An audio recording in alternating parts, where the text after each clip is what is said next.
추운데 왜 길바닥에 쓰러져 있는 거야? 술 취한 거 아니야? 신경 쓰지 말고 빨리 가자. 요즘 이상한 사람들 많다니까. 괜히 엮이면 귀찮아져. 12월의 추운 오후였어요.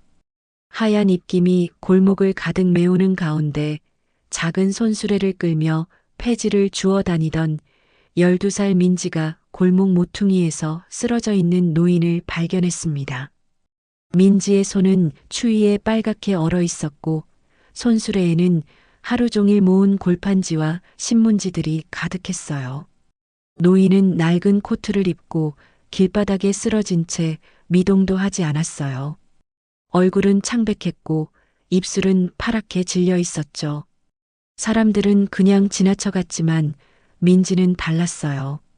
손수레를 세우고 조심스럽게 다가가서는 작은 손으로 노인의 어깨를 가만히 흔들어 봤습니다. 할아버지, 할아버지, 괜찮으세요? 노인은 희미하게 눈을 떴어요. 하지만 초점이 맞지 않은 채 중얼거렸죠. 어디가? 집이? 어디지? 민지의 마음이 철렁했어요. 이 추운 날씨에 이렇게 쓰러져 있다가는 정말 위험할 것 같았거든요. 할아버지, 정신 차리세요. 잘못하면 얼어 죽어요. 하지만 노인은 다시 의식을 잃고 말았어요. 민지는 당황했습니다. 어떻게 해야 할지 몰랐거든요. 119를 부를까? 하지만 휴대폰도 없었어요. 그때 민지는 주머니 속 돈을 만져봤어요. 오늘 하루 종일 폐지를 주우며 모은 돈과 할머니가 주신 용돈까지 합쳐서 딱 10,000원이었어요. 오늘 저녁거리를 사려고 아껴둔 소중한 돈이었죠. 민지의 머릿속이 복잡해졌어요. 정말 고민스러웠거든요. 하지만 노인의 파래진 입술을 보니 더 이상 망설일 수가 없었어요. 아저씨, 아저씨. 민지가 지나가던 택시를 향해 손을 흔들었어요. 다행히 택시가 멈춰섰습니다. 병원까지 부탁드려요. 이 할아버지가 많이 아프신 것 같아요. 택시 기사가 놀란 표정으로 물었어요. 꼬마야, 부모님은 어디 계시고? 이 할아버지는 네 가족이야? 민지가 고개를 저었어요. 아니에요. 그냥 길에서 쓰러져 계셔서요. 빨리 병원에 가셔야 할 것 같아요. 택시 기사는 잠시 망설였지만 민지의 간절한 표정을 보고는 노인을 택시에 태워주었어요. 기사도 마음 한구석이 뭉클했거든요. 이 작은 소녀의 순수한 마음에 감동받았던 거죠. 병원까지 가는 동안 민지는 노인의 손을 꼭 잡고 있었어요. 차가운 손이었지만 포기할 수 없었거든요. 할아버지, 금방 병원 도착해요. 조금만 참으세요. 노인은 희미하게 민지를 바라봤어요. 어린 소녀의 따뜻한 손길이 느껴졌는지 작게 고개를 끄덕였죠. 병원에 도착했을 때 택시 요금은 정확히 9,800원이었어요. 민지는 주머니에서 마지막 돈을 꺼내 택시 기사에게 건넸습니다. 10,000원짜리 한 장이었어요. 할아버지 빨리 병원에 들어가셔야 해요. 택시 기사는 깜짝 놀랐어요. 이 어린 소녀가 자신의 전 재산을 낯선 노인을 위해 쓴다는 게 믿기지 않았거든요. 꼬마야, 이게 내 전부인 것 같은데. 괜찮겠어? 민지는 환하게 웃으며 대답했어요. 네, 괜찮아요. 할아버지가 나으시면 돼요. 그 순간 택시 기사의 가슴이 뭉클해졌어요. 요즘 세상에 이런 아이가 있다니. 정말 놀라웠거든요. 병원 직원들이 노인을 응급실로 옮겨갔고 민지는 빈손으로 집으로 향했습니다. 손수레를 끌며 걷는 발걸음에는 묘한 가벼움이 있었어요. 그 순간 민지의 마음은 이상하게도 따뜻했어요. 돈은 다 떨어졌지만 뭔가 뿌듯한 기분이었거든요. 물론 할머니께 뭐라고 설명해야 할지는 막막했지만 말이에요. 하지만 민지는 전혀 몰랐어요.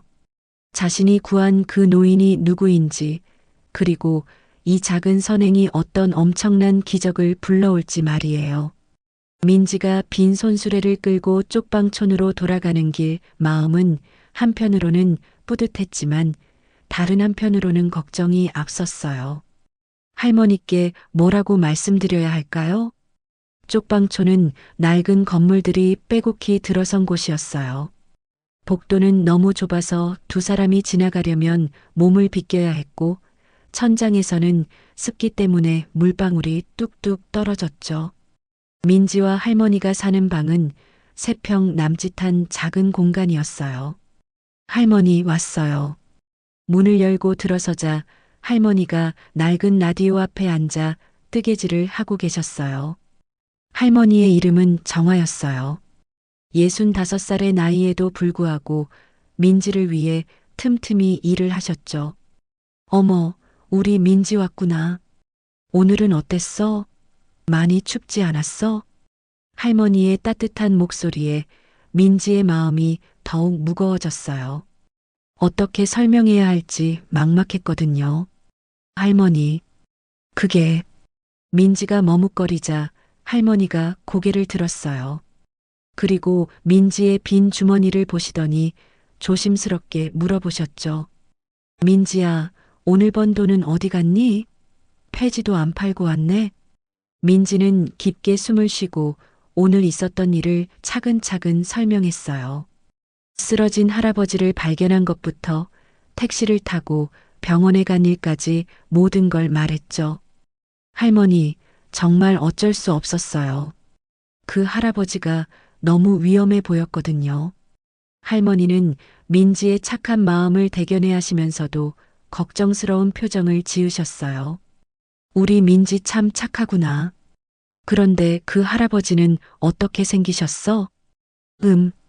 하얀 머리에 키가 좀 크셨어요. 그런데 할머니, 정말 신기한 게 있었어요. 민지가 갑자기 눈을 반짝이며 말했어요. 그 할아버지가 반지를 끼고 계셨는데 할머니가 끼고 계신 반지랑 똑같았어요. 그 순간 할머니의 얼굴이 하얗게 변했어요. 뜨개질하던 손이 멈췄고 바늘이 바닥에 떨어졌죠. 뭐라고? 할머니가 떨리는 목소리로 물었어요. 그러면서 자신의 왼손 약지에 끼워진 낡은 은반지를 내려다봤죠. 60년 동안 한 번도 빼본 적이 없는 그 반지를 말이에요. 네, 정말 똑같았어요. 은반지인데 조그만 하트 모양이 새겨져 있던. 민지가 말을 마치기도 전에 할머니가 벌떡 일어섰어요. 얼굴은 더욱 창백해졌고 손은 심하게 떨리고 있었어요. 민지야, 정말 확실하니? 정말 똑같은 반지였어? 네, 할머니. 왜 그러세요? 무슨 일이라도. 할머니는 대답하지 못했어요. 그저 자신의 반지를 바라보며 숨을 가쁘게 몰아쉬고 있었거든요. 이 반지는 45년 전 할머니의 첫사랑인 준호 씨가 선물해 준 거였어요. 그때 준호 씨도 똑같은 반지를 끼고 있었죠. 둘만의 약속의 증표였던 거예요. 다음 생에서도 꼭 다시 만나자. 이 반지가 우리를 이어줄 거야. 그게 헤어질 때 준호 씨가 한 마지막 말이었어요. 할머니는 방 한구석에 있는 낡은 장롱을 열기 시작했어요. 그러더니 깊숙한 곳에서 먼지가 가득한 상자를 꺼냈어요. 할머니, 그게 뭐예요? 민지야. 할머니가 숨겨왔던 이야기가 있단다. 할머니의 목소리가 떨렸어요. 상자를 열자 오래된 흑백 사진들이 나왔어요. 그중 가장 위에 있던 사진에는 젊은 남녀가 나란히 서서 웃고 있었어요. 이분이 할머니의 첫사랑이셨단다. 준호 씨라는 분이야.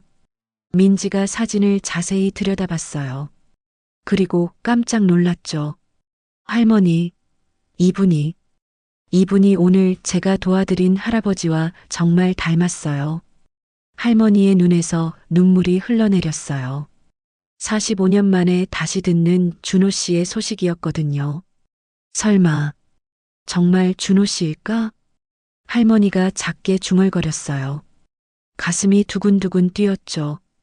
만약 정말 그 사람이라면 민지 덕분에 45년 만에 소식을 듣게 된 거였어요. 하지만 동시에 두려움도 있었어요. 자신의 이런 초라한 모습을 보여주는 게 부끄러웠거든요. 할머니, 괜찮으세요? 왜 우세요? 아니다, 민지야. 할머니는 괜찮단다. 그저 오래된 기억이 떠올라서 그래. 그날 저녁 민지와 할머니는 라면 한 개를 나눠 먹었어요. 돈이 떨어져서 그게 전부였거든요. 하지만 할머니의 마음은 음식보다도 다른 생각으로 가득했어요. 밤이 되자 민지는 금세 잠들었어요. 하루 종일 고생해서 너무 피곤했거든요. 하지만 할머니는 잠들지 못했어요. 할머니는 다시 사진을 꺼내 들여다봤어요. 젊은 시절의 준호 씨와 자신의 모습이 그렇게 행복해 보였어요. 준호 씨, 정말 당신이에요? 할머니가 반지를 만지며 속삭였어요. 이 반지가 정말 45년 만에 둘을 다시 이어주는 걸까요? 만약 정말 네가 맞다면 우리가 다시 만날 수 있을까? 창밖으로는 여전히 차가운 겨울바람이 불고 있었지만 할머니의 마음 한구석에는 묘한 따뜻함이 자리 잡고 있었어요. 혹시 모를 재회에 대한 기대감이었죠. 그렇게 할머니는 복잡한 마음으로 밤을 지새웠습니다. 민지의 작은 선행이 어떤 놀라운 운명의 실을 건드린 건지 아직은 아무도 모르는 채로요. 그날 밤 할머니는 정말 한숨도 잘 수 없었어요. 민지가 곤히 잠든 옆에서 할머니는 45년 전의 기억 속으로 빠져들고 있었습니다.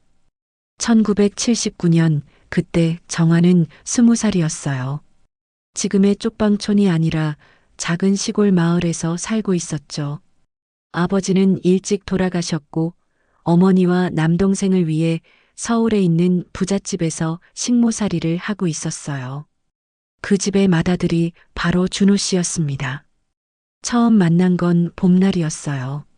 정화가 마당에서 빨래를 널고 있는데 대학에서 돌아온 준호 씨가 대문으로 들어왔죠. 키가 크고 단정한 모습에 늘 책을 손에 들고 다니는 모습이 인상적이었어요. 안녕하세요, 도련님. 정화가 공손히 인사를 드렸을 때 준호 씨는 다른 집 아들들과는 달랐어요. 안녕하세요. 정화 씨라고 하시죠? 늘 고생이 많으시네요. 도련님이 하인에게 이렇게 정중하게 인사하는 걸 본 적이 없었거든요. 정화의 마음이 두근거렸어요. 그 후로 준호 씨는 종종 정화와 대화를 나눴어요. 처음에는 단순한 안부 인사였지만 점점 더 깊은 이야기를 나누게 되었죠. 정화 씨는 책을 좋아하시나요? 어느 날 준호 씨가 물었어요. 정화는 부끄럽게 고개를 저었죠. 배우지 못해서 글을 잘 모르겠어요. 그럼 제가 가르쳐 드릴까요? 시간 날 때마다요. 그렇게 시작된 글 공부였어요. 저녁 시간이 되면 준호 씨는 정화에게 한글을 가르쳐 주었고 쉬운 시도 읽어 주었죠. 무궁화 삼천리 화려강산 대한사람 대안으로 길이 보전하세. 정화가 애국가를 처음 읽었을 때 준호 씨의 눈에는 감동이 어려 있었어요. 정말 잘하시네요. 정화 씨는 정말 똑똑하세요. 그 말에 정화의 가슴이 따뜻해졌어요. 평생 머슴년, 식모년이라는 말만 들어왔는데 누군가 자신을 똑똑하다고 해준 건 처음이었거든요. 봄이 지나고 여름이 왔어요. 두 사람의 감정은 점점 깊어져 갔죠. 하지만 신분의 차이는 엄연했어요.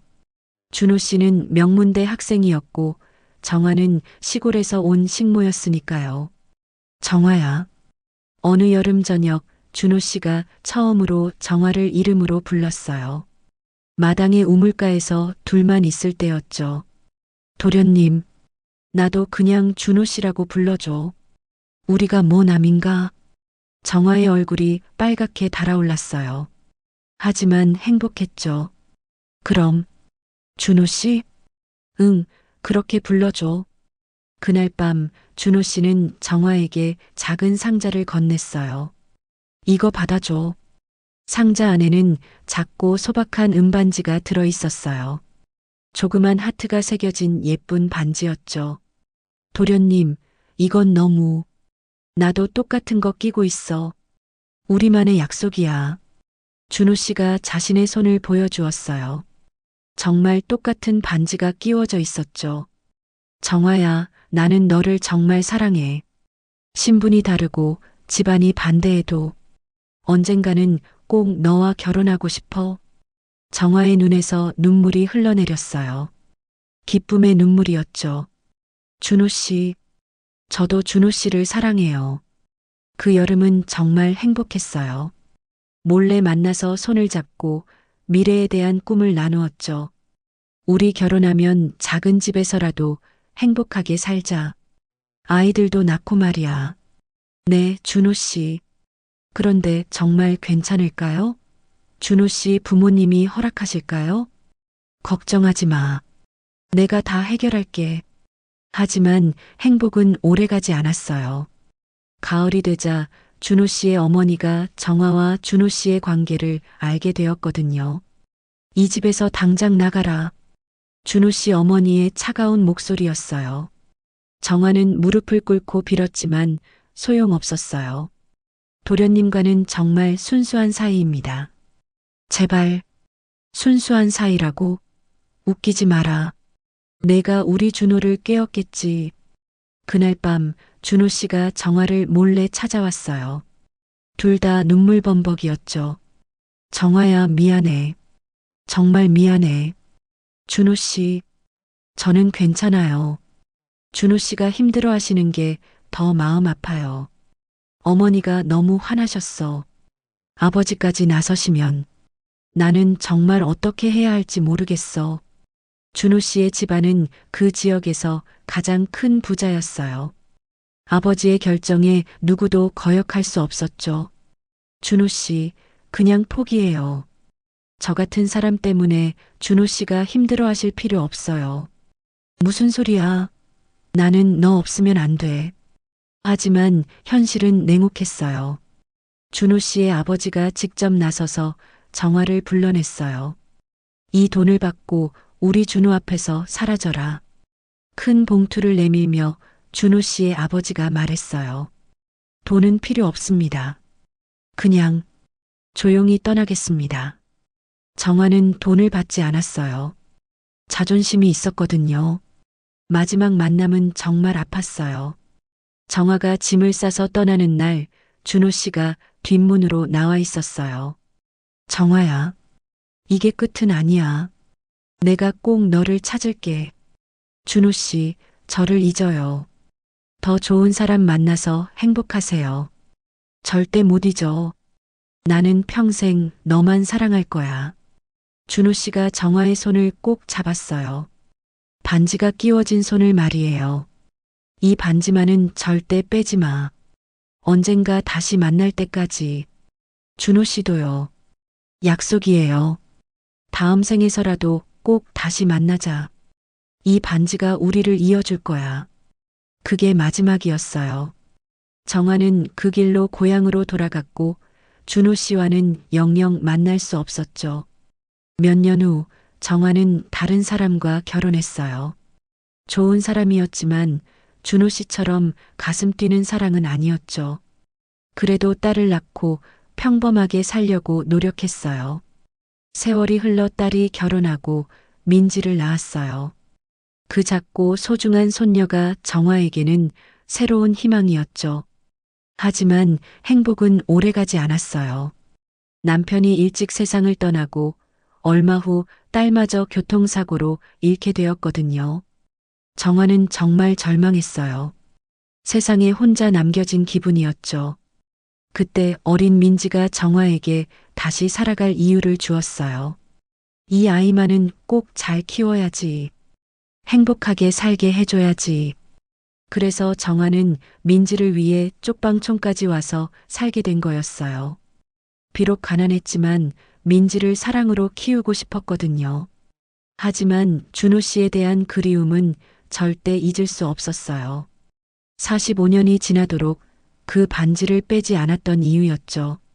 그런데 이제 60년 만에 준호의 소식을 듣게 되다니 정화의 마음은 정말 복잡했어요. 정말 준호일까? 만약 그렇다면 우리가 다시 만날 수 있을까? 할머니는 반지를 만지며 중얼거렸어요. 45년 전의 약속이 정말 이루어지는 걸까요? 준호 씨, 저는 이제 너무 늙고 초라해졌어요. 그래도 보고 싶어요. 창밖으로 새벽이 밝아오고 있었어요. 하지만 할머니의 마음속에는 45년 전 그 여름밤이 여전히 생생했습니다. 민지의 작은 선행이 이런 놀라운 인연을 만들어낼 줄 누가 알았을까요? 운명이란 정말 신기한 거였어요. 한편 민지가 구해준 그 할아버지는 병원에서 어떻게 지내고 있었을까요? 을지병원 응급실은 그날 밤 바쁘게 돌아가고 있었어요. 의료진들이 쓰러진 노인을 침대에 눕히고 응급처치를 시작했죠. 혈압 90에 60, 맥박 약간 불규칙해요. 간호사가 바이탈 사인을 체크하며 의사에게 보고했어요. 체온이 많이 떨어져 있네요. 저체온증 초기 단계 같은데 따뜻하게 해드리고 수액부터 시작합시다. 담당 의사인 김태호 원장이 차분하게 지시했어요. 그는 이런 상황을 수없이 겪어본 베테랑이었거든요. 노인은 의식이 흐릿한 상태였어요. 가끔씩 눈을 뜨지만 초점이 맞지 않았고 중얼거리는 말들도 알아들을 수 없었죠. 어디? 집이? 정화야. 간호사들이 귀를 기울였지만 그 외에는 명확한 말을 하지 못했어요. 신원 확인이 안 되네요. 지갑이나 신분증 같은 건 없나요? 김 원장이 물었어요. 간호사가 노인의 옷을 살펴봤지만 아무것도 나오지 않았어요. 아무것도 없어요. 외투만 입고 계셨나 봐요. 그럼 일단 무연고환자로 처리하고 경찰에 신고해야겠네요. 혹시 실종 신고가 들어왔을 수도 있으니까요. 하지만 노인을 구해준 그 어린 소녀가 얼마나 큰 선행을 한 건지 의료진들은 금세 알 수 있었어요. 원장님, 이분 정말 위험하셨던 것 같아요. 조금만 더 늦었으면. 맞아요. 그 꼬마가 정말 생명을 구한 거네요. 다행히 적절한 치료를 받은 노인의 상태는 점점 호전되기 시작했어요. 체온도 정상으로 돌아오고 의식도 조금씩 맑아졌죠. 새벽이 되자 노인이 천천히 눈을 떴어요. 이번에는 초점이 맞았어요. 여기가 어디인가요? 목소리도 훨씬 또렷해졌어요. 김 원장이 다가와서 상냥하게 말했어요. 병원이에요. 길에서 쓰러지셨다가 한 어린 학생이 구해주셨어요. 어떤 기분이 드세요? 그랬군요. 머리가 조금 아프긴 하지만 많이 좋아진 것 같아요. 노인이 천천히 몸을 일으키려 했어요. 간호사가 급히 말려봤지만 노인은 의외로 멀쩡해 보였어요. 성함이 어떻게 되시나요? 연락할 가족분이 계신가요? 김 원장이 물었을 때 노인의 얼굴에 당황스러운 표정이 스쳤어요. 저는 노인이 머리를 감싸주며 기억을 되짚어 보려 했어요. 하지만 뭔가 흐릿했죠. 천천히 생각해 보세요. 급하지 않으니까요. 몇 분이 지나자 노인의 기억이 조금씩 돌아오기 시작했어요.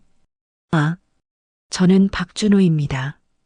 강남구에 살고 있어요. 좋아요. 전화번호나 주소를 기억하세요?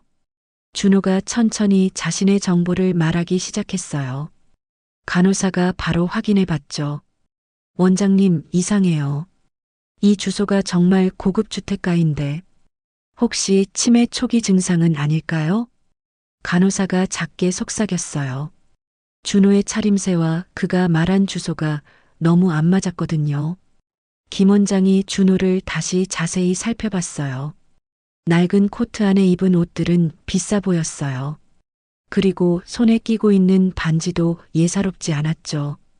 혹시 산책 나가셨다가 길을 잃으신 건 아닌가요?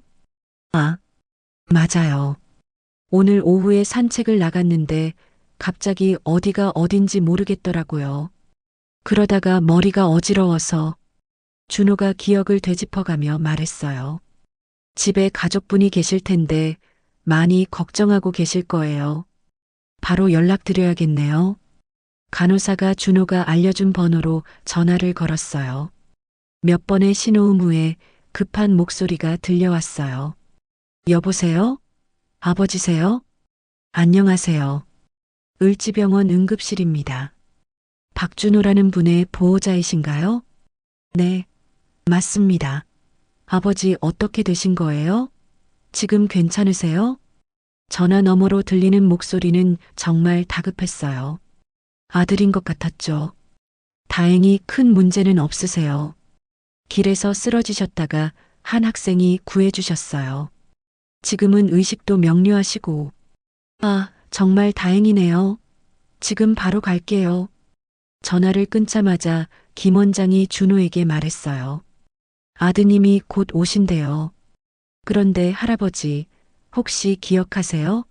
어떤 학생이 구해주셨는지? 준호가 눈을 감고 생각해 봤어요. 희미하게나마 기억이 났어요. 작은 소녀였어요. 정말 어린. 손이 차가웠는데 따뜻하게 잡아주더라고요. 그 학생이 택시비까지 내고 갔다던데 정말 고마운 일이죠. 그때 준호의 눈에서 눈물이 흘러내렸어요. 그런 어린아이가 저 같은 늙은이를 위해. 준호는 정말 감동받았어요. 요즘 같은 세상에 그런 순수한 마음을 가진 아이가 있다니 믿기지 않았거든요. 그 아이 이름이나 연락처를 알 수 있을까요? 꼭 감사 인사를 드리고 싶어요. 택시 기사분이 연락처를 남기셨는데 그분을 통해서 알아볼 수 있을 것 같아요. 김 원장이 친절하게 말해줬어요. 1시간 후 병원에 고급 승용차 한 대가 급하게 들어섰어요. 차에서 내린 사람은 정장 차림의 중년 남성이었죠. 박준호의 아들인 박성민이었어요. 아버지. 성민이 응급실로 뛰어들어와 준호를 꼭 껴안았어요.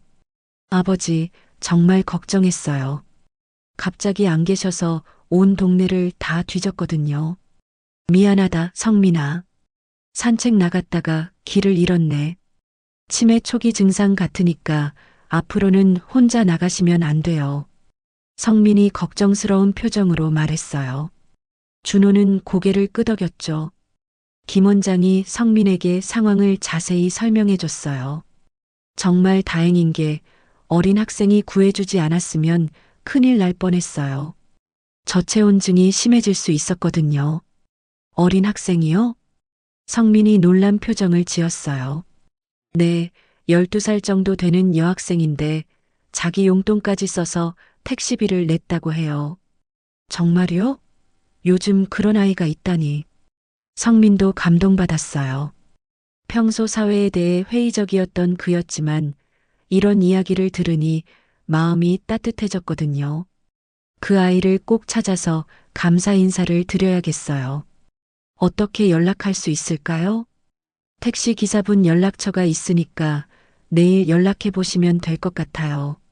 준호가 퇴원 준비를 하는 동안 성민은 병원비를 정산하고 있었어요.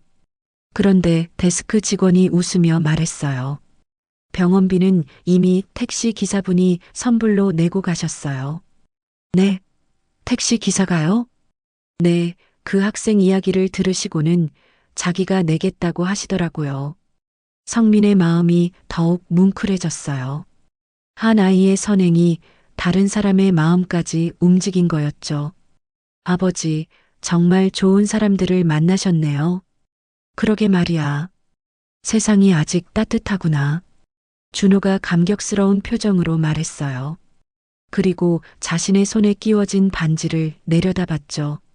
45년 전 사랑하는 사람과 약속했던 그 반지. 오늘 이 작은 기적이 혹시 그 약속과 관련이 있는 걸까요? 준호는 알 수 없는 예감에 가슴이 두근거렸어요. 성민아, 내일 그 아이를 꼭 찾아보자. 제대로 감사 인사를 드려야겠어. 네, 아버지. 그 아이 덕분에 아버지를 다시 볼 수 있었으니까요. 그렇게 부자는 집으로 돌아갔습니다. 하지만 준호의 마음속에는 뭔가 특별한 일이 일어날 것 같은 기대감이 자리 잡고 있었어요. 그날 밤 두 집에서는 서로 다른 마음으로 같은 하늘을 바라보고 있었습니다. 45년의 세월을 뛰어넘는 운명적인 재회가 바로 눈앞에 다가와 있다는 걸 아직은 아무도 모른 채로요. 다음 날 아침 성민은 일찍 일어나 택시 기사의 연락처로 전화를 걸었어요. 어제부터 마음에 걸렸던 그 어린 학생을 꼭 찾고 싶었거든요. 여보세요? 어제 저희 아버지를 병원에 데려다 주신 기사님이신가요? 아, 네. 맞습니다. 할아버지 괜찮으신가요? 택시기사 김철수 씨의 목소리에는 진심 어린 걱정이 묻어났어요. 네, 다행히 완전히 회복하셨어요. 그런데 저희가 그 학생에게 감사 인사를 드리고 싶어서요. 혹시 연락처나 주소를 아시나요? 김철수 씨는 잠시 망설였어요. 개인정보를 함부로 알려주는 것도 조심스러웠거든요. 그게 직접 연락처는 모르겠고요. 그 아이가 사는 동네 정도는 알아요. 쪽방촌 쪽인데. 쪽방촌이요? 성민이 놀란 목소리로 되물었어요. 그런 어려운 환경의 아이가 자신의 전 재산을 남을 위해 썼다니 더욱 감동적이었거든요. 네, 그런데 제가 직접 안내해 드릴까요? 저도 그 아이가 궁금했거든요. 정말 특별한 아이 같아서요. 그럼 정말 감사하겠습니다. 언제 시간이 되세요? 오늘 오후에 시간 내겠습니다. 저도 그 아이 안부가 궁금했어요. 한편 그 시각 쪽방촌에서는 민지가 평소와 다름없이 하루를 시작하고 있었어요. 어제 일은 이미 잊은 듯 학교 갈 준비를 하고 있었죠. 할머니, 학교 다녀올게요. 그래, 조심히 다녀와. 점심은 학교에서 먹고. 하지만 할머니의 얼굴에는 피곤함이 역력했어요. 어젯밤 한잠도 못 잤거든요. 민지가 학교에 간 후 할머니는 다시 그 오래된 사진첩을 꺼냈어요. 45년 전 준호 씨와 함께 찍은 사진들을 하나하나 들여다보며 추억에 잠겼죠. 정말 그 사람이 맞을까? 아니면 내가 너무 오래 그리워해서 착각하는 걸까? 할머니는 혼란스러웠어요. 45년이나 지났는데 정말 우연히 다시 만날 수 있는 일일까요? 그때였어요. 쪽방촌 어디선가 소란스러운 소리가 들려왔어요. 여기에 왜 이런 좋은 차가? 누가 우리 동네에 이런 차를 몰고 왔지? 이웃들이 웅성거리는 소리가 들렸어요. 할머니가 창문으로 내려다보니 정말 고급 승용차 한 대가 골목 입구에 서 있었어요. 차에서 정장 차림의 남자 2명이 내렸어요. 성민과 김철수 씨였죠. 여기가 맞나요? 네, 이 골목 안쪽에 살아요. 그런데 정확한 집은 모르겠네요. 김철수 씨가 주변을 둘러보며 말했어요. 어제 그 아이를 본 사람이 있을 거예요. 물어보시죠. 성민이 근처에 있던 아주머니에게 다가갔어요. 안녕하세요. 혹시 어제 할아버지를 병원에 데려다 준 아이 아세요? 12살 정도 되는 여자아이인데. 아, 민지 말씀이세요? 그 아이 또 무슨 좋은 일 했나 보네. 여기 살아요. 아주머니가 할머니가 사는 건물을 가리켰어요. 몇 호에 사는지 아세요? 2층 끝방이에요. 할머니랑 둘이 살거든요. 성민이 고개를 끄덕이고 건물로 향했어요. 김철수 씨도 따라갔죠. 그런데 계단을 올라가는 성민의 걸음이 점점 무거워졌어요. 건물의 낡은 모습과 좁은 복도를 보니 마음이 아팠거든요. 이런 환경에서 사는 아이가 자신의 전 재산을 남을 위해 쓴 거였어요. 정말 대단한 아이네요. 성민이 중얼거렸어요. 2층에 도착해서 끝방문을 찾았어요. 문패에는 정화라고 적혀 있었죠. 성민이 문을 두드렸어요. 안녕하세요. 혹시 민지라는 아이가 여기 사나요? 문 안에서 할머니의 놀란 목소리가 들려왔어요. 누구세요? 저는 어제 민지가 도와준 할아버지의 아들입니다. 감사 인사를 드리러 왔어요. 할머니의 심장이 쿵쾅거렸어요. 드디어 그 순간이 온 거였어요. 문이 천천히 열렸어요. 할머니가 조심스럽게 얼굴을 내밀었죠. 민지는 학교에 갔어요. 할머니의 목소리가 떨렸어요. 혹시 이 사람이 정말 준호 씨의 아들일까봐 두려웠거든요. 그렇군요. 그럼 저희가 조금 기다려도 될까요? 정말 감사 인사를 꼭 드리고 싶어서요. 성민이 정중하게 말했어요. 아, 네. 들어오세요.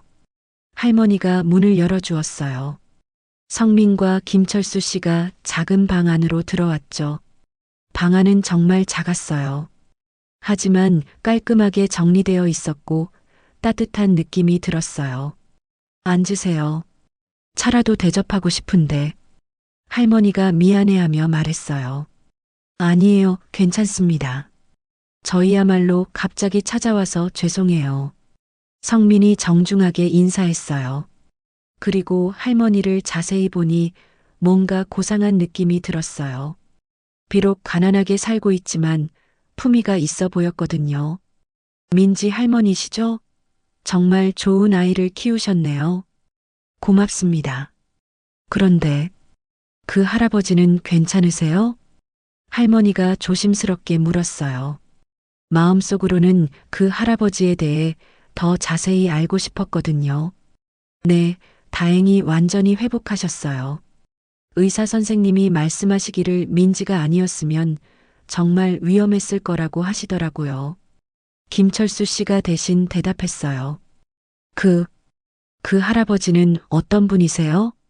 할머니의 목소리가 더욱 떨렸어요. 저희 아버지신데요. 성함은 박준호고 올해 69살이세요. 그 순간 할머니의 얼굴이 하얗게 변했어요. 박준호. 정말 그 사람이었어요. 혹시 그분이 반지를 끼고 계시나요? 작은 하트가 새겨진. 할머니가 떨리는 목소리로 물었어요. 성민이 깜짝 놀랐어요. 어떻게 아세요? 맞아요. 아버지가 항상 끼고 계시는 반지가 있어요. 할머니의 눈에서 눈물이 흘러내렸어요. 정말 준호 씨였어요. 45년 만에 소식을 듣게 된 거였어요. 할머니, 왜 그러세요? 혹시 몸이 안 좋으신가요? 성민이 걱정스럽게 물었어요. 할머니는 잠시 망설였어요. 이 상황을 어떻게 설명해야 할지 모르겠었거든요. 그분과 저는 오래전에 아는 사이였어요. 네, 정말요? 성민이 놀란 표정을 지었어요. 45년 전에 잠깐 인연이 있었어요. 할머니가 조심스럽게 말했어요. 더 자세한 얘기는 차마 할 수 없었거든요. 그럼 정말 운명이네요. 이런 우연이 있을 수 있나요? 김철수 씨가 감탄하며 말했어요. 성민도 놀라워했어요. 하지만 한편으로는 아버지가 평생 그리워하던 그 사람에 대한 이야기가 떠올랐어요. 혹시 할머니 성함이 정하신가요? 성민이 조심스럽게 물었어요. 할머니가 깜짝 놀라며 고개를 끄덕였어요. 그럼 정말 성민의 눈도 촉촉해졌어요. 아버지가 평생 찾던 그 사람이 바로 민지의 할머니였던 거예요. 아버지가 평생 찾으시던 분이 정화 할머니세요. 정말 그 준호 씨가 맞나요? 할머니가 떨리는 목소리로 물었어요. 네, 맞아요. 아버지도 할머니를 정말 그리워하세요. 그 순간 방 안에는 감동적인 정적이 흘렀어요. 45년의 세월을 뛰어넘어 운명이 다시 두 사람을 이어준 거였어요. 그리고 그 모든 기적의 시작은 12살 민지의 작은 선행이었어요. 민지가 정말 기적을 만들어낸 거네요. 성민이 감격스럽게 말했어요. 할머니는 눈물을 닦으며 생각했어요. 정말 준호 씨를 다시 만날 수 있을까요? 45년이나 지났는데 서로 알아볼 수 있을까요? 할머니, 아버지와 만나보실래요? 성민이 조심스럽게 물었어요. 할머니의 마음이 복잡했어요. 기쁜 마음과 두려운 마음이 동시에 들었거든요. 하지만 45년을 그리워한 마음을 더 이상 숨길 수는 없었어요. 네, 만나보고 싶어요. 할머니가 떨리는 목소리로 대답했어요. 운명적인 재회의 순간이 다가오고 있었습니다. 그날 오후 민지가 학교에서 돌아왔을 때 집 앞에는 여전히 그 고급 승용차가 서 있었어요. 민지는 고개를 갸우뚱하며 계단을 올라갔죠. 할머니 왔어요. 문을 열고 들어선 민지는 깜짝 놀랐어요. 집안에 낯선 아저씨 두 분이 앉아 계셨거든요. 누구세요? 민지가 수줍게 물었어요. 성민이 일어나서 민지에게 다가갔어요. 눈앞에 선 작은 소녀를 보니 정말 감동적이었어요. 이 아이가 아버지의 생명을 구해준 거였어요. 민지야, 너 정말 대단한 일을 했구나. 성민이 무릎을 꿇고 민지와 눈높이를 맞췄어요. 네, 무슨 말씀이세요? 어제 네가 도와준 할아버지. 그분이 우리 아버지야. 민지의 눈이 동그랗게 커졌어요. 정말요? 할아버지 괜찮으세요? 응, 네 덕분에 완전히 나으셨어. 정말 고마워. 성민이 민지의 손을 잡았어요. 작고 찬 손이었지만 그 손이 얼마나 따뜻한 마음을 가지고 있는지 알 수 있었어요. 민지야, 할머니랑 얘기가 있는데. 할머니가 민지를 불러앉혔어요. 그리고 조심스럽게 45년 전 이야기를 시작했어요. 할머니가 젊었을 때 정말 사랑하는 사람이 있었단다.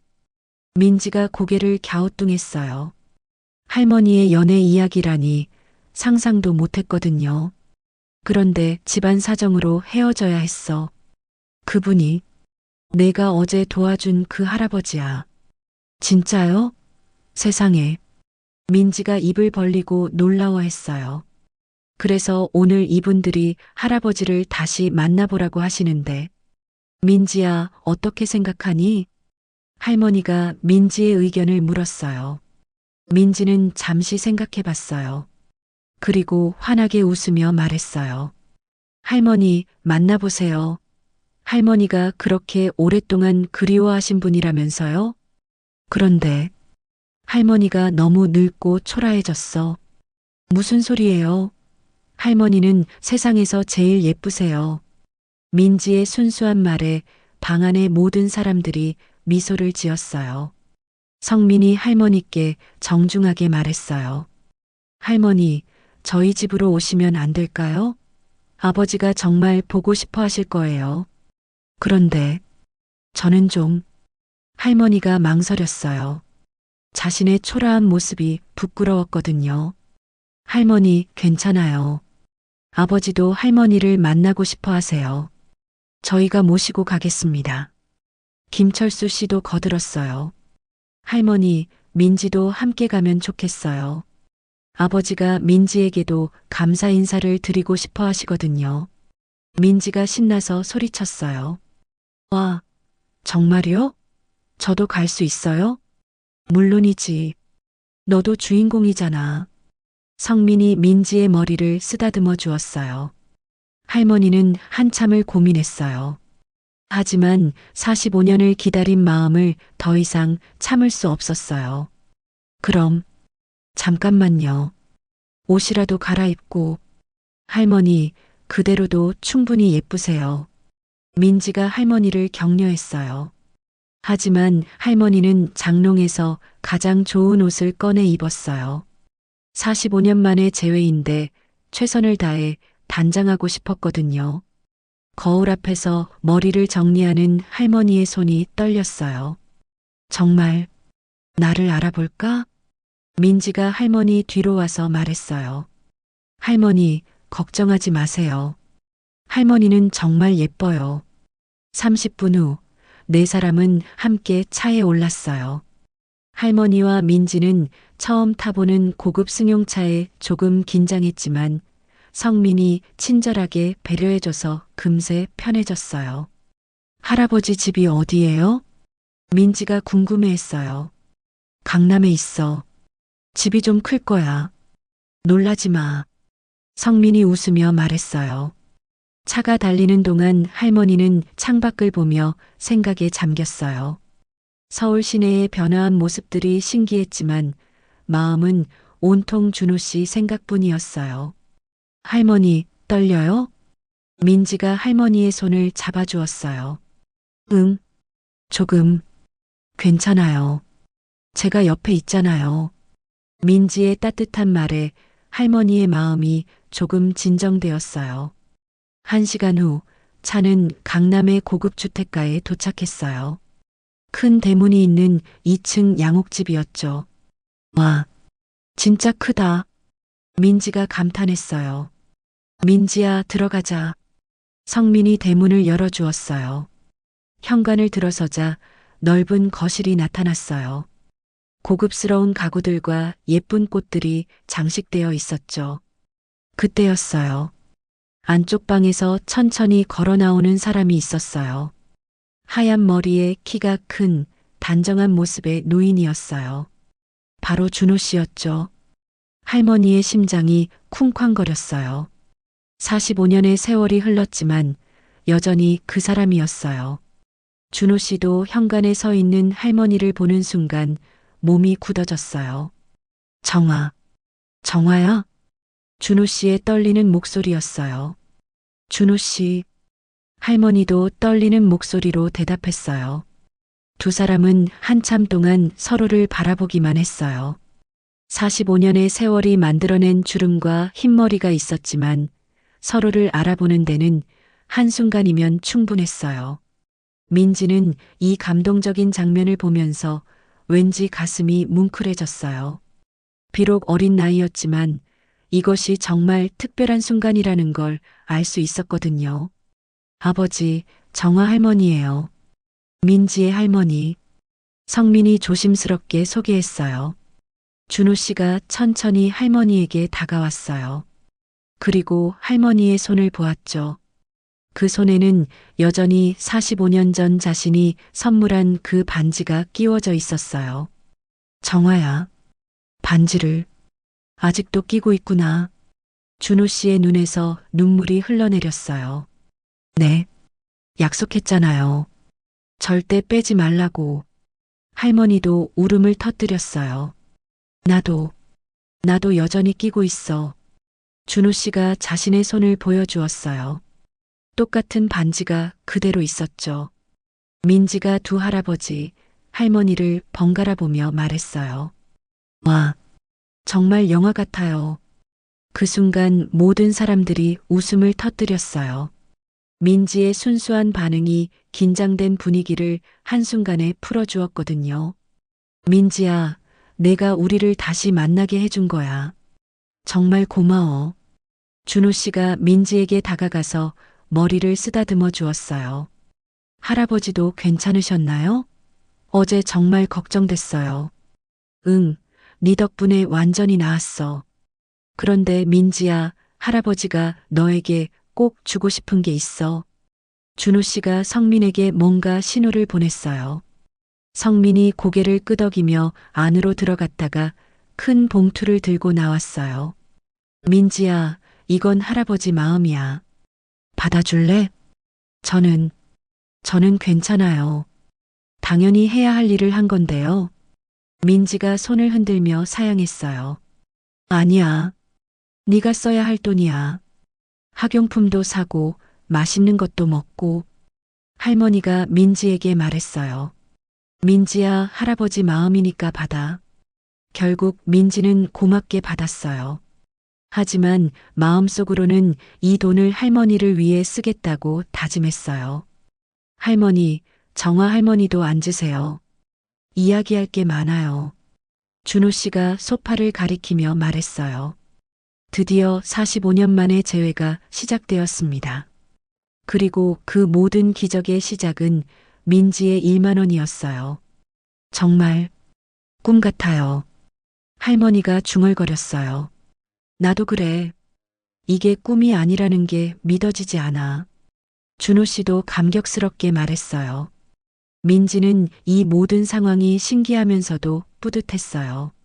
자신의 작은 행동이 이런 큰 기적을 만들어낸 거였으니까요. 따뜻한 거실에서 45년의 공백을 메우는 대화가 시작되었습니다. 며칠 후 성민은 민지와 할머니를 자신의 회사로 초대했어요. 아버지를 구해준 민지를 직원들에게 소개하고 싶었거든요. 와, 빌딩이 정말 높아요. 민지가 고개를 젖혀 성민의 회사 건물을 올려다보며 감탄했어요. 63층짜리 초고층 빌딩이었거든요. 민지야, 들어가자. 오늘은 우리가 VIP야. 성민이 웃으며 말했어요. 로비에 들어서자 민지는 입을 다물 수가 없었어요. 반짝이는 대리석 바닥, 높은 천장, 그리고 거대한 샹들리에까지 마치 궁전 같았거든요. 할머니, 여기 정말 예뻐요. 그러게 말이야. 참 대단하구나. 할머니도 놀라워했어요.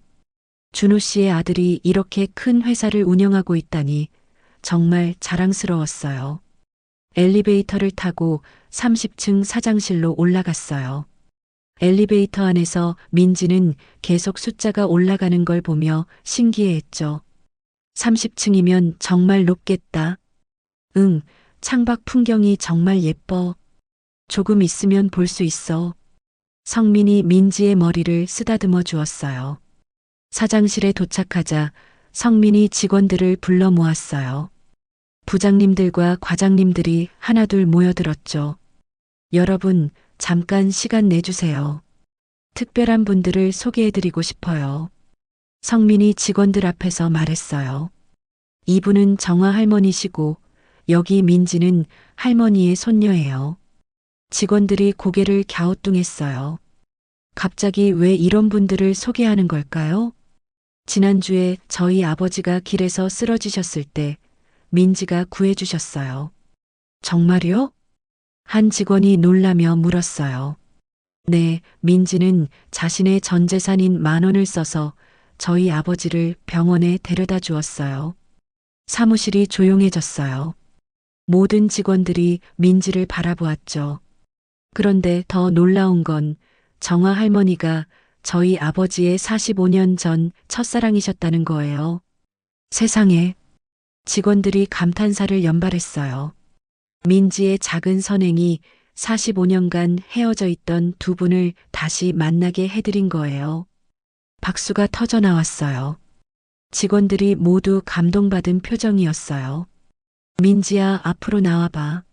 성민이 민지를 앞으로 불렀어요. 민지는 부끄러워하며 앞으로 나왔어요. 이렇게 많은 어른들 앞에 서는 건 처음이었거든요. 여러분, 이 아이가 우리 아버지의 생명을 구했습니다. 직원들이 다시 박수를 쳤어요. 민지의 얼굴이 빨갛게 달아올랐어요. 김 부장이 손을 들고 물었어요. 사장님, 그런데 민지는 왜 그런 선택을 한 거죠? 요즘 아이들은 보통. 성민이 민지를 바라보며 말했어요. 민지야, 직접 말해볼래? 그때 왜 할아버지를 도와주었는지. 민지가 작은 목소리로 대답했어요. 그냥 할아버지가 너무 추워 보였어요. 그리고 할머니가 항상 말씀하셨거든요. 어려운 사람을 보면 도와야 한다고. 돈이 없어도? 이 과장이 물었어요. 돈보다 사람이 더 중요하잖아요. 민지의 순수한 대답에 사무실이 숙연해졌어요. 성민이 계속 말했어요. 여러분, 우리가 사업을 하는 이유가 뭔지 다시 생각해 보게 되었어요. 이익만 추구하는 게 아니라 민지처럼 사람을 먼저 생각하는 마음이 필요한 것 같아요. 직원들이 고개를 끄덕였어요. 모두들 감동받은 표정이었어요. 할머니는 어떻게 민지를 이렇게 훌륭하게 키우셨어요? 홍 차장이 할머니께 물었어요. 할머니가 조금 쑥스러워하며 대답했어요. 특별한 건 없어요.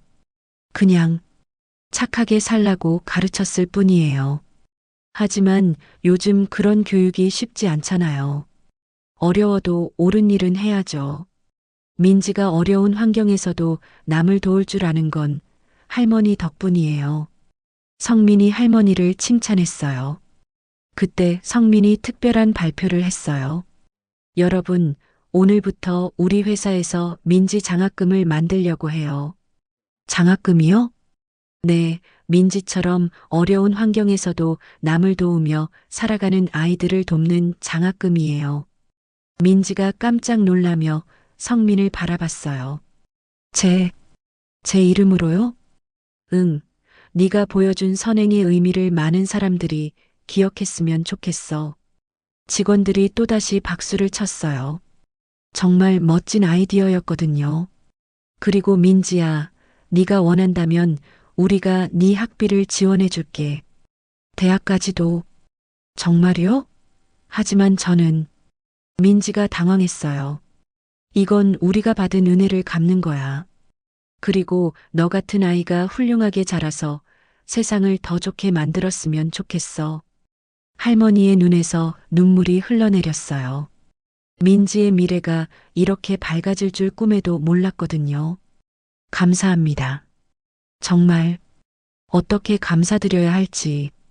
할머니, 민지가 먼저 우리를 도와준 거예요. 우리가 더 감사해야죠. 성민이 정중하게 말했어요. 박 부장이 손을 들고 말했어요. 사장님, 저희도 이런 선행에 동참하고 싶어요. 회사 차원에서뿐만 아니라 개인적으로도요. 저도요. 저도 참여하고 싶어요.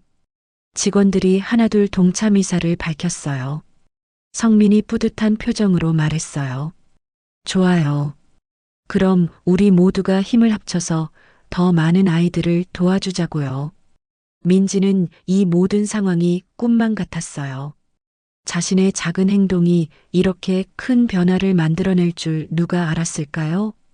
민지야, 창밖 풍경 보고 싶지?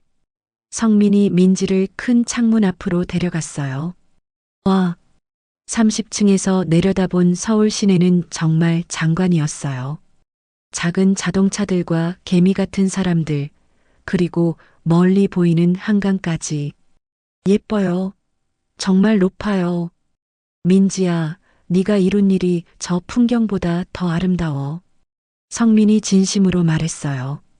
할머니가 민지 옆으로 와서 말했어요. 민지야, 할머니가 정말 자랑스럽다. 할머니도 대단해요. 45년 동안 사랑을 지켜오신 거잖아요. 민지의 말에 모든 사람들이 미소를 지었어요. 성민이 마지막으로 직원들에게 말했어요. 여러분, 오늘 민지와 할머니를 통해서 정말 중요한 걸 배웠어요. 돈보다 소중한 건 사람이고 작은 선행이 얼마나 큰 기적을 만들 수 있는지 말이에요.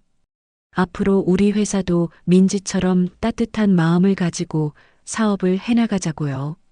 네. 직원들이 힘차게 대답했어요. 그날 오후 민지와 할머니는 정말 특별한 경험을 했어요. 그리고 깨달았죠. 세상에는 정말 좋은 사람들이 많다는 것을 말이에요. 할머니, 우리 정말 운이 좋네요. 응, 민지야. 네가 착한 일을 해서 이런 복을 받는 거야. 그럼 앞으로도 계속 착하게 살 거예요. 민지의 다짐에 할머니가 환하게 웃었어요. 이제 민지의 미래는 정말 밝아 보였습니다. 하지만 가장 중요한 건 민지의 따뜻한 마음이 변하지 않는 것이었어요. 한 달이 지났어요. 그동안 할머니와 준호 씨는 자주 만나며 45년의 공백을 메워나갔어요. 처음에는 어색했지만 시간이 흐를수록 예전의 감정이 되살아났죠. 어느 화창한 봄날 준호 씨가 쪽방촌으로 할머니를 찾아왔어요. 손에는 예쁜 꽃다발을 들고 있었죠. 정화야, 집에 있니? 문을 두드리자 할머니가 나왔어요. 요즘 할머니는 예전보다 훨씬 밝아 보였어요. 준호 씨, 웬 꽃을?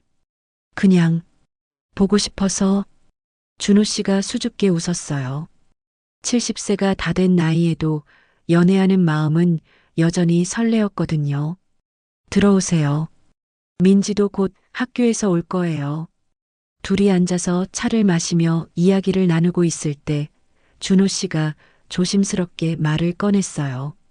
정화야, 나 너에게 하고 싶은 말이 있어. 무슨 말씀이세요? 우리 이제 함께 살면 어떨까? 할머니가 깜짝 놀라며 준호 씨를 바라봤어요. 함께 산다니. 그게 무슨 결혼 말이야. 45년 늦었지만 그때 못다한 약속을 이제라도 지키고 싶어. 준호 씨가 진지하게 말했어요. 할머니의 눈에 눈물이 맺혔어요. 평생 꿈꿔왔던 일이었지만 막상 현실이 되려니 믿기지 않았어요. 정말 괜찮을까요? 우리 나이에. 나이가 뭐가 중요해. 서로 사랑하는 마음이 있으면 돼. 그때 민지가 학교에서 돌아왔어요. 할머니 왔어요. 할아버지도 오셨네요. 민지는 이제 준호 씨를 친할아버지처럼 편하게 대했어요. 민지야, 할아버지가 우리에게 중요한 말씀이 있으시네. 할머니가 민지를 불러 앉혔어요. 민지야, 할아버지가 할머니와 결혼하려고 하는데 어떻게 생각하니? 준호 씨가 민지에게 정중하게 물었어요. 민지의 눈이 반짝거렸어요. 정말요? 와, 그럼 우리가 진짜 가족이 되는 거예요? 그렇지. 민지도 할아버지의 진짜 손녀가 되는 거야. 좋아요. 정말 좋아요. 민지가 뛸 듯이 기뻐했어요. 그런데 우리가 어디서 살아야 할까? 할머니가 걱정스럽게 물었어요. 성민이가 새 집을 마련해 준다고 했어. 우리 셋이 함께 살기 좋은 곳으로. 준호 씨가 설명했어요.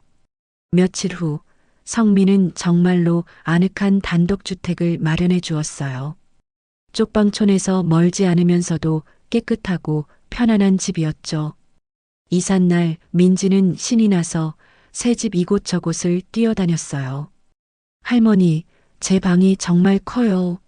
그리고 할머니 방도 넓고. 그럼 할아버지 방은?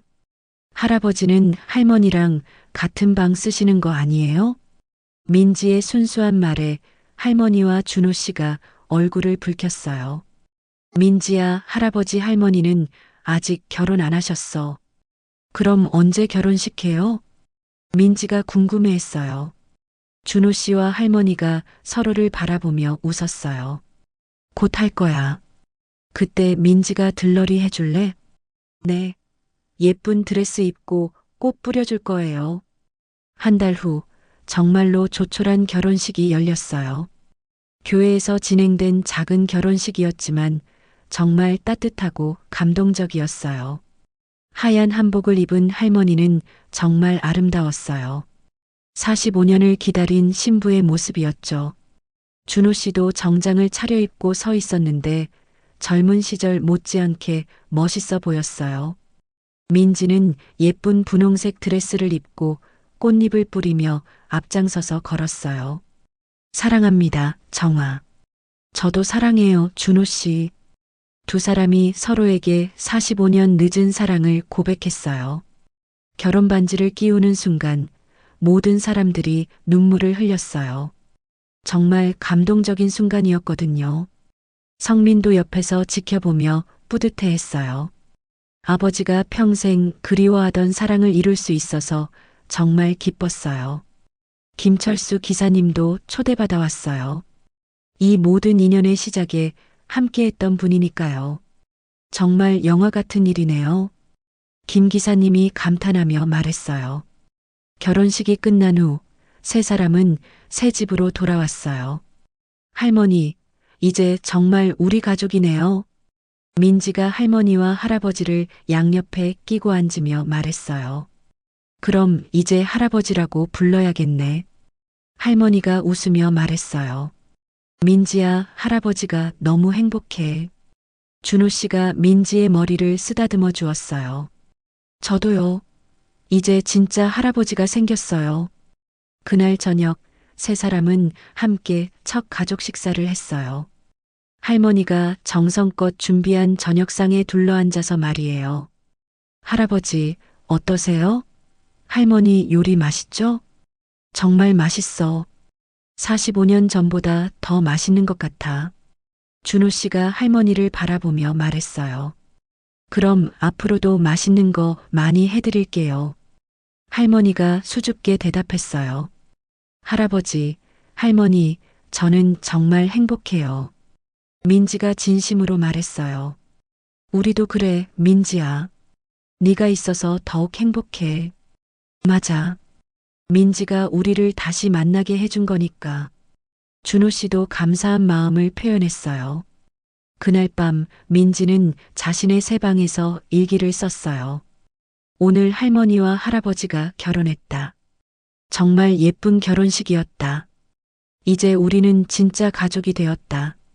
할아버지가 우리와 함께 살게 되어서 정말 기쁘다. 할머니도 정말 행복해 보인다. 내가 그때 할아버지를 도와드린 게 정말 잘한 일 같다. 앞으로도 계속 좋은 일을 하며 살고 싶다. 민지가 일기를 다 쓰고 침대에 누웠을 때 할머니와 할아버지가 들어왔어요. 민지야, 잘 자. 네, 할머니, 할아버지. 좋은 꿈 꿔요. 고마워, 민지야. 네가 있어서 우리 가족이 완전해졌어. 준호 씨가 민지에게 마지막 인사를 했어요. 문이 닫힌 후 민지는 창밖을 바라보며 생각했어요. 정말 신기한 일이었어요. 자신의 10,000원이 이런 큰 기적을 만들어낼 줄 누가 알았을까요? 하지만 가장 중요한 건 모든 사람이 행복해졌다는 거였어요. 할머니와 할아버지는 45년 만에 사랑을 되찾았고 자신은 진짜 가족을 얻었으니까요. 정말 좋은 일을 했구나. 민지가 스스로에게 말하며 눈을 감았어요. 새로운 가족의 첫날 밤이 이렇게 평화롭게 지나갔습니다. 1년 후 따뜻한 봄날이었어요. 민지네 새집 마당에는 예쁜 꽃들이 피어 있었고 작은 텃밭에서는 할머니와 할아버지가 함께 키운 채소들이 싱그럽게 자라고 있었어요. 할머니, 할아버지, 학교 다녀왔어요. 민지가 학교에서 뛰어와 현관문을 열었어요. 이제 13살이 된 민지는 예전보다 한층 더 밝고 자신감 넘치는 모습이었어요. 어서 와, 민지야. 오늘 학교는 어땠어? 할머니가 앞치마를 두르고 부엌에서 나오며 반갑게 맞아주었어요. 정말 좋았어요. 오늘 민지 장학금 받을 친구들이 발표됐거든요. 민지가 신나서 말했어요. 성민이 만든 민지 장학금은 이제 많은 어려운 환경의 아이들을 돕고 있었어요. 민지는 그 장학금 선발에도 참여하며 정말 도움이 필요한 친구들을 직접 추천하고 있었죠. 오늘은 몇 명이나 선발됐니? 거실에서 신문을 읽고 있던 할아버지가 물어보셨어요. 10명이요. 그 중에 우리 반 수진이도 있어요. 수진이 정말 좋은 친구거든요. 민지가 할아버지 옆에 앉으며 말했어요. 수진이가 어떤 친구인데? 아빠가 없으시고 엄마가 혼자 키우시는데 수진이가 정말 착해요. 항상 다른 친구들 도와주고 공부도 열심히 하고요. 그럼 정말 좋겠네. 수진이도 민지 덕분에 좋은 기회를 얻는 거구나. 할아버지가 민지의 머리를 쓰다듬어 주셨어요. 할아버지, 전 정말 신기해요. 제가 그때 할아버지를 도와드린 게 이렇게 많은 친구들한테까지 도움이 될 줄 몰랐거든요. 그게 바로 선행의 힘이야, 민지야. 작은 친절이 세상을 바꿀 수 있어. 그때 현관 초인종이 울렸어요. 누가 왔지? 할머니가 문을 열어보니 성민 삼촌이 서 있었어요. 손에는 큰 상자를 들고 있었죠. 삼촌. 민지가 뛰어가서 성민을 반겼어요. 이제 민지는 성민을 진짜 삼촌처럼 따랐어요. 민지야, 할머니, 할아버지 안녕하세요. 성민아, 웬 상자를? 준호 씨가 궁금해하며 물었어요. 특별한 선물이 있어서요. 민지야, 이거 열어봐. 성민이 상자를 민지에게 건넸어요. 민지가 상자를 열어보니 예쁜 액자가 들어있었어요. 액자 안에는 민지의 사진과 함께 이런 글이 적혀 있었어요. 2024년 올해의 어린이 선행상 박민지. 와, 이게 뭐예요? 민지가 깜짝 놀라며 물었어요. 시에서 주는 상이야. 민지의 선행이 알려지면서 많은 사람들이 감동받았거든. 그래서 특별상을 만들어서 민지에게 주기로 했대. 정말요? 저한테요? 응, 다음 주에 시청에서 시상식이 있어. 시장님이 직접 상을 주신다고 해. 할머니와 할아버지의 얼굴에 자랑스러운 미소가 번졌어요. 우리 민지가 정말 대단한 일을 해낸 거구나. 정말 자랑스럽다, 민지야. 하지만 전 그냥 당연한 일을 한 건데요. 민지가 쑥스러워하며 말했어요. 그게 바로 민지의 장점이야.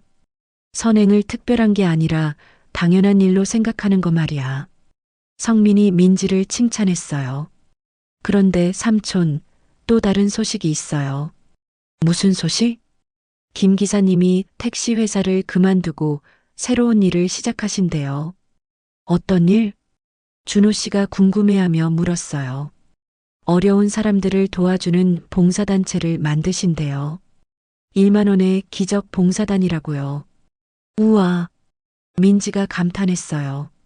민지의 이야기에 감동받아서 자신도 뭔가 의미 있는 일을 하고 싶다고 하시더라고요. 김 기사님도 정말 좋은 분이에요.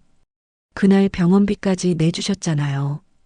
할머니가 고마워하며 말했어요. 그분뿐만 아니라 많은 사람들이 민지 이야기에 감동받았어요. 회사 직원들도 매달 모금을 해서 어려운 이웃들을 돕고 있고요. 정말요? 제 이야기 때문에요? 응, 민지의 선행이 마치 바이러스처럼 퍼져나가고 있어. 좋은 바이러스 말이야. 성민이 웃으며 말했어요.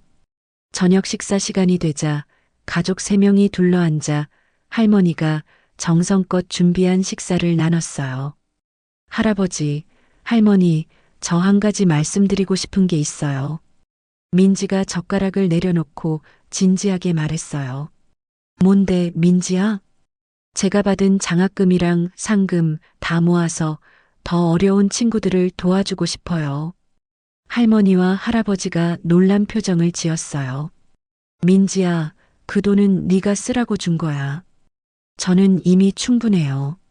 좋은 집에서 살고 맛있는 음식도 먹고 할머니, 할아버지도 계시고 더 필요한 친구들이 많잖아요. 민지의 말에 할아버지의 눈가가 촉촉해졌어요. 정말 대견한 아이구나. 할아버지가 늘 말씀하시잖아요.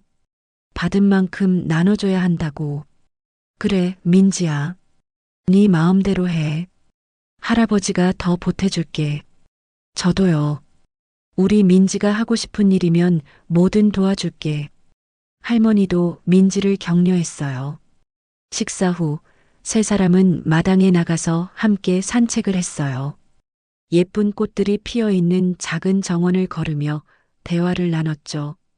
할머니, 할아버지는 지금 행복하세요? 민지가 갑자기 물었어요. 물론이지. 할머니는 지금이 인생에서 가장 행복한 시간이야. 나도 그래. 45년을 기다린 보람이 있어.